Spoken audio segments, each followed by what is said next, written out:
اعوذ باللہ من الشیطان الرجیم بسم اللہ الرحمن الرحیم۔ خواب کی تعبیر خود معلوم کرنے کے سلسلہ میں آج مزید چند معلوماتی باتیں آپ سے شیئر کر رہا ہوں۔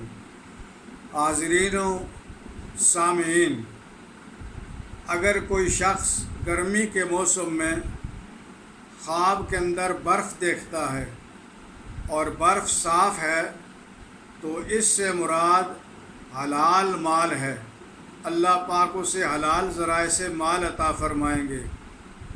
اور اگر برف میلی ہے تو اس کا مطلب یہ ہے کہ اس کو مال حاصل ہوگا، لیکن مال حاصل کرنے کے ذرائع درست نہیں ہوں گے۔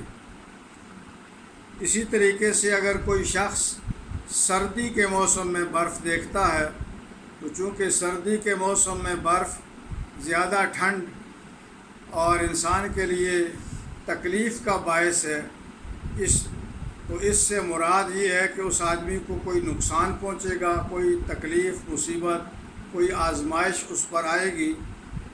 ایسی صورت میں اس آدمی کو چاہیے، خواہ وہ مرد ہے یا عورت، کو مناسب صدقہ دیتے ہوئے اللہ پاک سے عافیت اور امن کی دعا کرے۔ اگر کوئی مرد خواب میں دیکھتا ہے کہ اس نے کنگن پہنا ہے تو مرد کا خواب میں کنگن پہننا یہ غم اور مصیبت کی علامت ہے۔ اور اگر کوئی عورت خواب میں دیکھے کہ اس نے کنگن پہننا ہے تو اس کنگن پہننے سے اس بات کی طرف اشارہ ہے کہ کوئی اچھا رشتہ یا کوئی خوشخبری یا اسے کوئی اور فراخی اور اچھائی نصیب ہوگی۔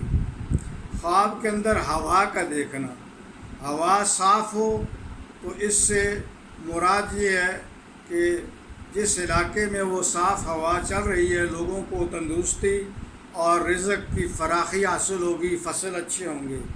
اور اگر ہوا تیز ہے، آندھی کی شکل ہے اور اس کے اندر گرد و غبار ہے تو اس ہوا سے مراد یہ ہے کہ اس علاقے کے اندر کوئی آفت اور مصیبت آئے گی۔ اور ہوا اگر سرخ ہے، سرخ آندھی ہے، تو اس سے مراد یہ ہے کہ ہو سکتا ہے اس ملک کے اندر اور اس کے ساتھ کسی پڑوسی ملک کے درمیان جنگ کی صورت پیدا ہو جائے۔ سرخ ہوا جنگ اور فتنے کی علامت ہے۔ ایسے ہی اگر خواب میں کسی آدمی نے دوسرے کو تحفہ دیا ہے تو یہ اچھا شگون ہے، تحفہ دینے والے کے لیے بھی اور تحفہ لینے والے کے لیے، وصول کرنے والوں کے لیے بھی تحفے کا دینا اور لینا خیر کی علامت ہے۔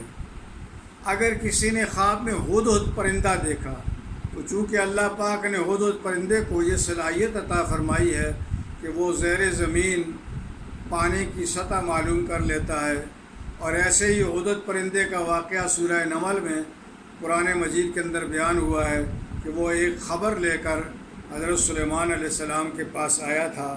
تو بہرحال ہدہد پرندے کا دیکھنا دانائی کی علامت ہے اور اس بات کی علامت ہے کہ وہ آدمی کوئی اچھی خبر پائے گا۔ ربنا تقبل منا انک انت السمیع العلیم واللہ اعلم بالصواب برحمتک یا ارحم الراحمین۔